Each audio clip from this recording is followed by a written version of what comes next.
As a die-hard Lakers fan, it pains me to say the Celtics have some fantastic talent. It really does. I don't like the Celtics at all. But I've liked players that have played with the Celtics, and this man is definitely someone who's caught my eye. Now, a weird thing that can happen in the NBA is that you get guys who get a bit of notoriety, and like first player that comes to mind is Austin Reeves, where they're a great player, but if you take that player out and then you move them to other teams, they don't always end up having the same sort of polarity that they have on that existing team. And some perfect examples of that you can see with guys like Kuzma. You can also see with guys like Caruso, where they have a big role on a bigger team and then they become a bit more of a refined player as they move to other teams. And it either works or it doesn't. Kuzma's rubbish. But Payton Pritchard is someone to keep your eyes on. What is good, everybody out there? Thanks again for checking in with Court Thoughts, the channel where we basically talk basketball. I'm going to be watching a video from ZH Highlights, and this is of a standout game for Payton.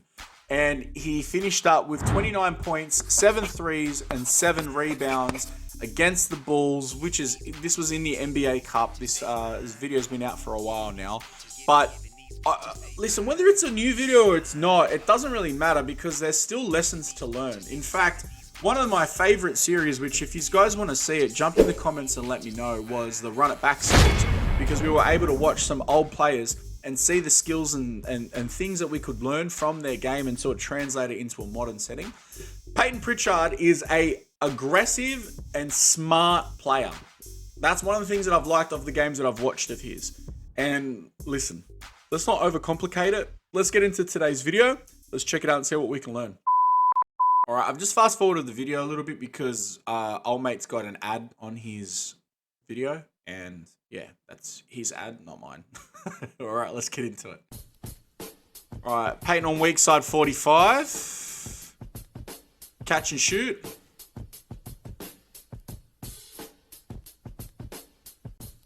Catch and shoot opportunities is a great way to get on the board.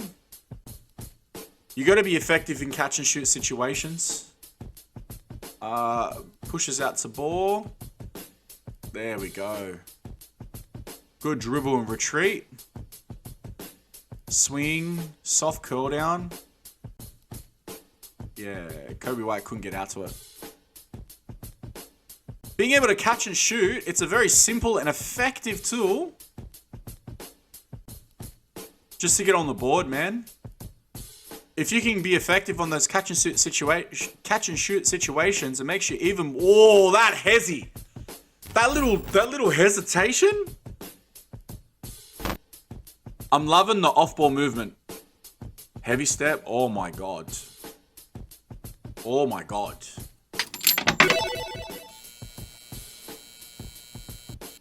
Okay, he's in like help side.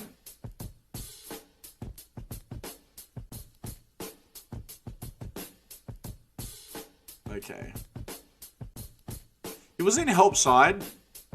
There's nothing really much to learn from that. Good patience. Yep, great work. Great work. They switched. He didn't get the rotation that he wanted, so then he continued on. They're chucking Lonzo at him just to give him a different look because he is a lot smaller. Lonzo's like, what, 6'4", I think? 6'5", maybe? Vucevic, oh, go at him, bro. Oofed!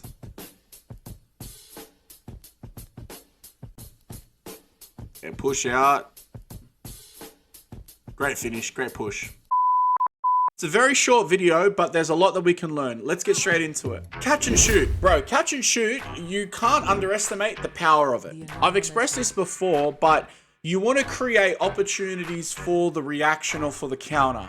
And with something as simple as a catch and shoot, it enables you to be a threat, and then the defense has to react to it. Now, if I get out to the open shot, catch and shoot, bang, I hit the first one, fantastic. Now I'm on the board, I'm confident. Next time ball comes out to me, they're going to be rotating and they know that I've hit that shot. Now, if they let me hit the second shot, well, they're dumb. They're double dumb. But if I have that first rotation comes out to me, boom, head fake, put the ball down, Now we've got a reaction situation where I'm able to get into another action. And that might mean I get into a one dribble pull up, but it now becomes a bit of a cat and mouse game because I've got my first reaction, which is catch and shoot, and my next is that drive. Now it becomes a situation where I'm playing with your head. You don't know if I'm going to catch and shoot straight away, or I'm going to go to that dribble pull up, right? So you want to be able to create these situations where you're making the defense second guess your actions, and it makes your fakes double as effective. So being efficient on the open shot, like you have to hit open shots. I can't stress this enough. You have to be able to hit open shots, and consistency is key.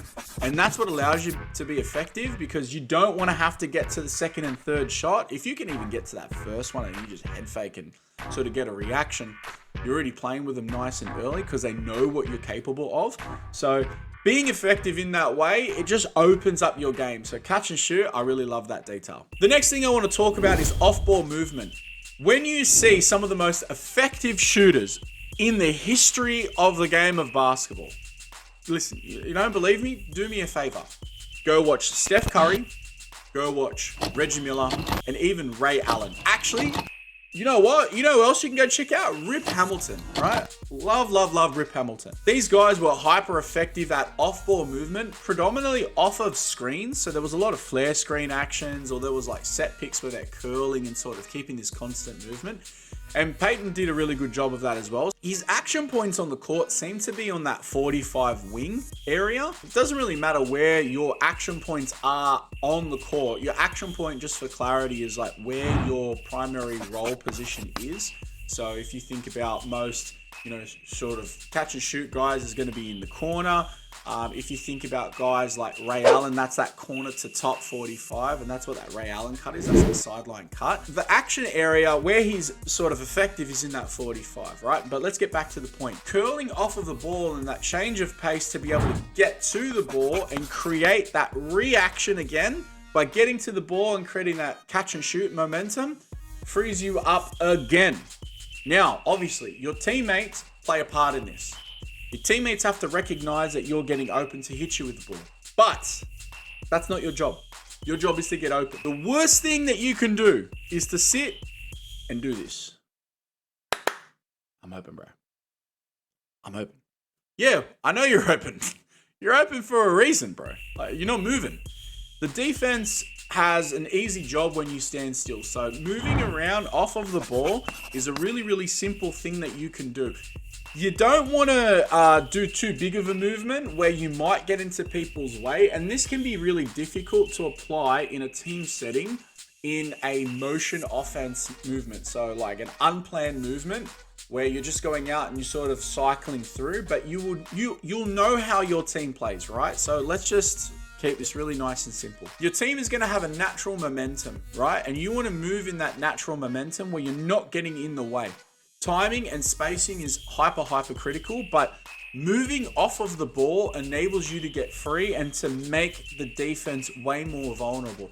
Don't stand still. You make the defense's job 10 times easier. And the last thing that I want to talk about is when you have an active dribble using the hesitation. Oh my God. You can do a couple different variations of it. You don't want to be in a very straight line like go stop. You want to be able to sort of alter your movement and your cadence because the defense has to react to it. And that reaction leads to a mismovement, which creates an opportunity for you, right? But let's just keep it really simple and let's look at it like a progressive nature. I catch the ball. I've hit my first open catch and shoot situation. I move off of the ball, point number 2. I catch the ball, defense is in recovery, head fake, they fly by, dribble, defense recovery comes out, I anchor step, heavy step, hip swivel, whatever you want to do. And then now the defense reacts to that and then I go to the bucket.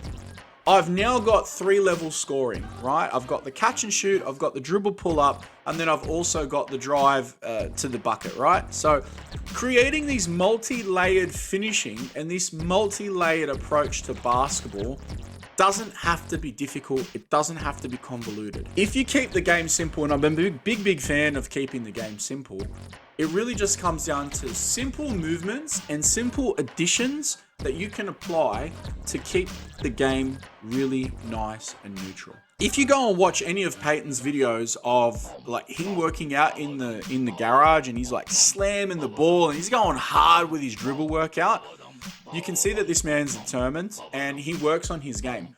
You might see some ultra simple and basic actions taking effect, but there's a bunch of things that are happening in the background to be able to make him an ultra effective player. And that doesn't mean that you need to have 1,000,001 Kyrie maneuvers to be able to get free to the bucket or even get your shot off.